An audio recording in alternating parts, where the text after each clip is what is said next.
नमः शिवाय। श्री शिव महापुराण रुद्र संहिता सृष्टि खंड 50वां अध्याय।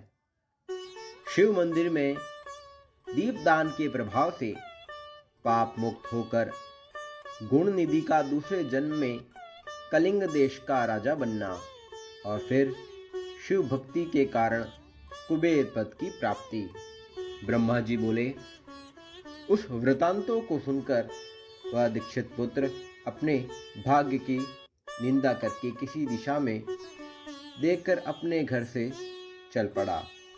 कुछ काल तक चलने के पश्चात वह यज्ञदत्त पुत्र दुष्ट गुणनिधि थक जाने के कारण उत्साहहीन होकर वहीं रुक गया।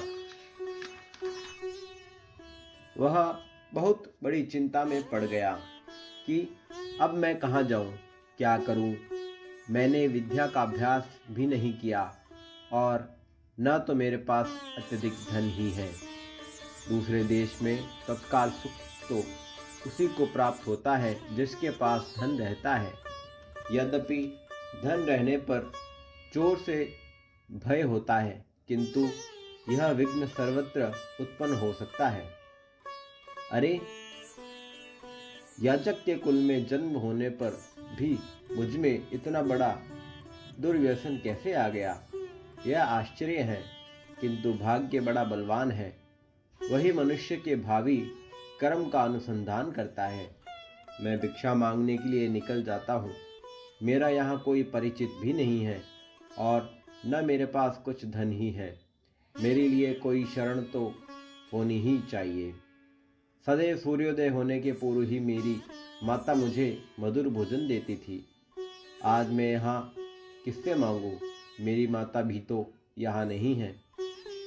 ब्रह्मा जी बोले, हे नारद, इस प्रकार बहुत सी चिंता करते हुए वृक्ष के नीचे बैठे बैठे वह अत्यधिक दीनहीन हो उठा। इतने में ही सूर्य अस्तांचल को चला गया। उसी समय कोई शिव भक्त मनुष्य अनेक प्रकार की परम दिव्य पूजा सामग्री लेकर शिवरात्रि के दिन उपवास पूर्वक महेश्वर की पूजा करने के लिए अपने परिवारजनों के साथ नगर से बाहर निकला। शिव जी में रत वाले उस भक्त ने शिवालय में प्रवेश करके सावधान मन से यथोचित रूप से शंकर की पूजा की। भगवान शिव के लिए लगाए गए नैवेद्य पकवानों की गंध को सुनकर पिता के द्वारा परित्यक्त मात्रहीन तथा भूख से व्याकुल यज्ञदत्त का पुत्र वह ब्राह्मण गुणनिधि उसके पास पहुंचा। उसने सोचा कि यह सभी शिव भक्त जब रात्रि में सो जाएंगे तब मैं शिव में चढ़ाए गए उस विविध नैवेद्य को भाग्यवश प्राप्त करूंगा। ऐसी आशा करके वह भगवान शंकर के द्वार पर बैठ गया और उस शिव भक्त के द्वारा की गई महापूजा को देखने लगा। भक्त लोग जिस समय भगवान शिव के सामने नृत्य गीत आदि करके सो गए, उसी समय वह नैवेद्य को लेने के लिए भगवान शिव के मंदिर में घुस गया। वहां पर जल रहे दीपक के प्रकाश को मंद देखकर पकवानों को देखने के लिए अपने उत्तरीय वस्त्र को फाड़ करके बत्ती बनाकर दीपक को प्रकाशित कर यज्ञदत्त के उस पुत्र ने आदरपूर्वक शिव के लिए लगाए हुए बहुत से पकवानों के नैवेद्य को एकाकार सहर्ष उठा लिया। इसके बाद उस पकवानों को देखकर शीघ्र ही बाहर जाते हुए उसके पैर के आघात से कोई सोया हुआ व्यक्ति जग उठा। शीघ्रता करने वाला वह कौन है?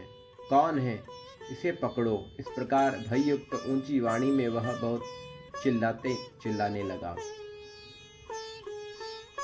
भयवश वह ब्राह्मण जब भाग रहा था, उस समय वहां पुररक्षकों ने पहुंचकर उसे मारा, जिससे वह अंधा होकर तत्काल मर गया। हे मुने, यज्ञदत्त के उस पुत्र ने निश्चित शिव की कृपा से नैवेद्य को खा लिया था, न कि अपने भावी पुण्य फल के प्रभाव से।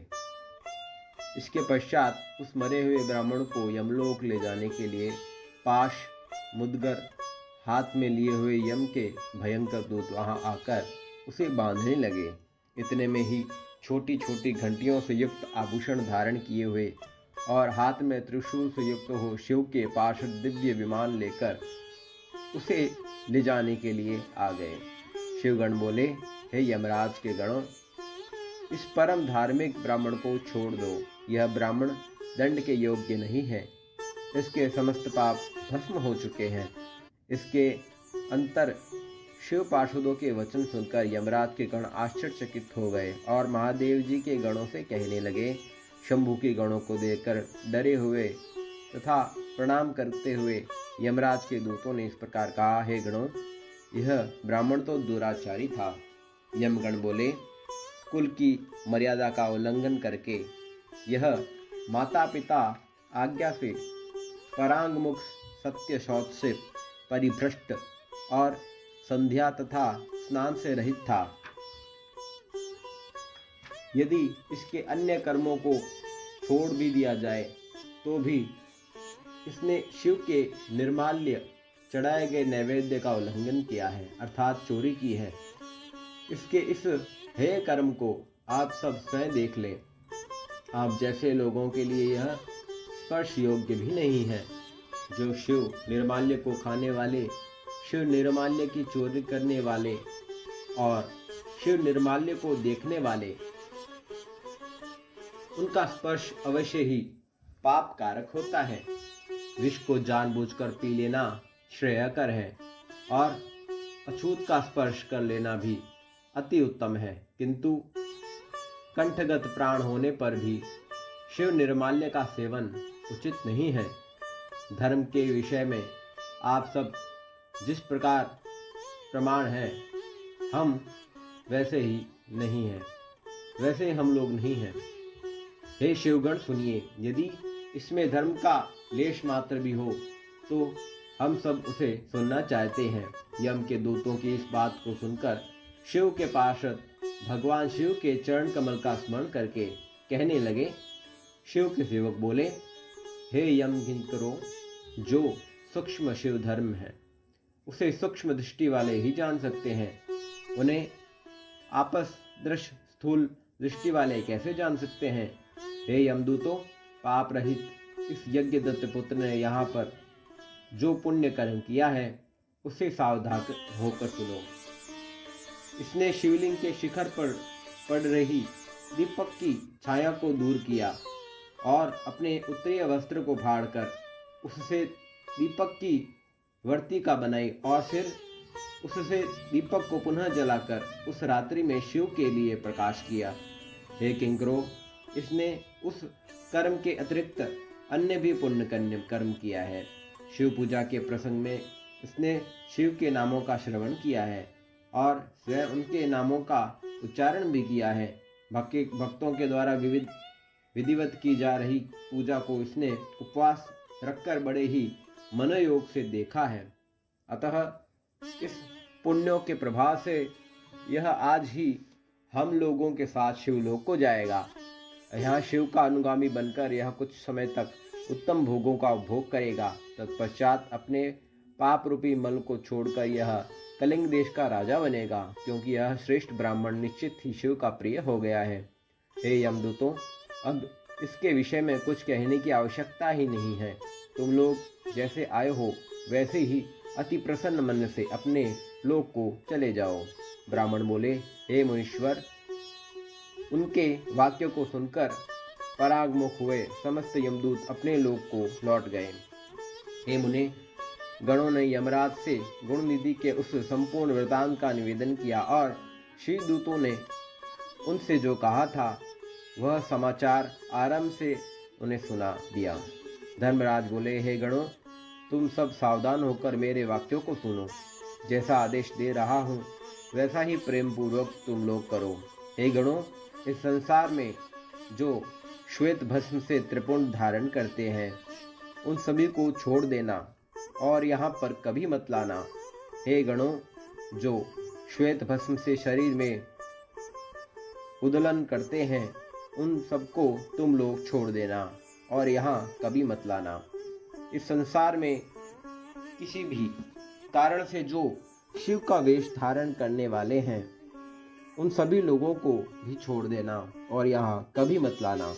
इस जगत में जो रुद्राक्ष धारण करने वाले हैं या सिर पर जटा धारण करते हैं, उन सबको तुम लोग छोड़ देना और यहाँ कभी मत लाना। जिन लोगों ने जीविका के निमित्त ही शिव का वेश धारण किया है, उन सबको भी छोड़ देना और यहाँ कभी मत लाना।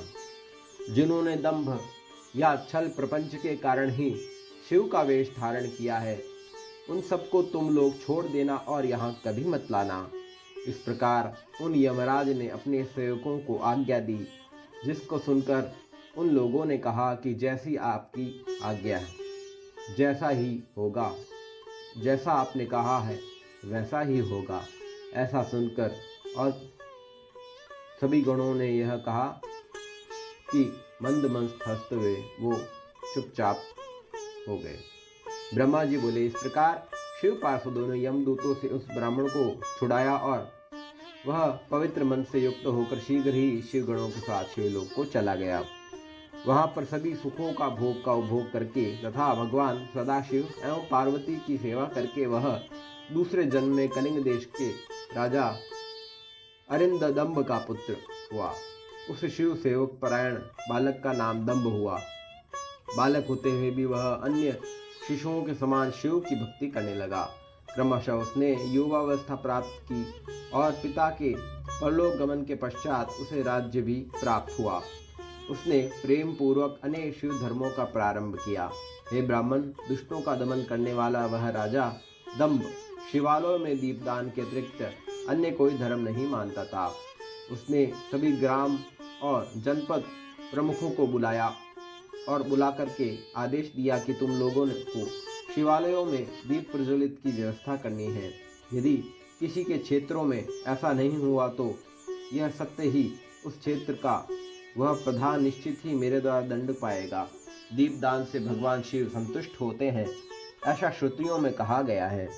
जिसके गांवों के चारों ओर जितनी भी शिवालय हो, वहाँ सदैव बिना कोई विचार किए दीपक जलाना चाहिए। अपनी आज्ञा के उल्लंघन के दोष पर मैं निश्चित ही अपराधी का सिर काट दूंगा। इस प्रकार उस राजा के भय से प्रत्येक शिव मंदिर में दीप जलाए जाने लगे। इस प्रकार जीवन पर्यंत इसी धर्म आचरण के पालन से राजा दंभ धर्म की महान प्रसिद्धि प्राप्त करके अंत में काल धर्म की गति को प्राप्त हुआ। अपनी इस दीप वासना के कारण शिवालयों में बहुत से दीपक प्रज्वलित करके वह राजा दूसरे जन्म में रत्नमय दीपों की शिखाओं को आश्रय देने वाली अलकापुरी का राजा कुबेर बना। इस प्रकार भगवान शंकर के लिए अल्प मात्र भी किया गया धार्मिक कृत्य समय आने पर फल प्रदान करता है। यह जानकर उत्तम सुख चाहने वाले लोगों को शिव का भजन करना चाहिए। कहाँ सभी धर्मों में सदा ही दूर रहने वाले दीक्षित पुत्र और कहाँ दैव योग से धन चुराने के लिए शिव मंदिर में उसका प्रवेश एवं स्वार्थवश दीपक को वर्तिका को जलाकर शिवलिंग के मस्तक पर छाए हुए अंधकार को दूर करने के लिए किया गया उसका पुण्य, जिसके प्रभाव से उसने कलिंग देश का राज्य प्राप्त किया और सदैव धर्म में अनुरक्त रहने लगा। पूर्व जन्म के संस्कारों के उदय होने के कारण ही शिवालय में सम्यक रूप से मात्र दीपक को जलाकर उसने यह दिक्पाल कुबेर की महान पदवी प्राप्त कर ली। हे मुनीश्वर, देखिए यह मनुष्य धर्मा इस समय इस लोक में रहकर किसका भोग कर रहा है। इस प्रकार यज्ञदत्त के पुत्र गुणनिधि के चरित्र का वर्णन किया, जो शिव को प्रसन्न करने वाला है और जिसको सुनने वाले की सभी कामनाओं पूर्ण हो जाती है। गुणनिधि ने सर्वदेवमय भगवान सदाशिव से जिस प्रकार मित्रता प्राप्त की, अब मैं उसका वर्णन आपसे कर रहा हूँ। हे तात, एकाग्रचित्त होकर आप सुने। ओम नमः शिवाय। श्री शिव महापुराण रुद्र संहिता सृष्टि खंड 50वां अध्याय संपूर्ण हुआ।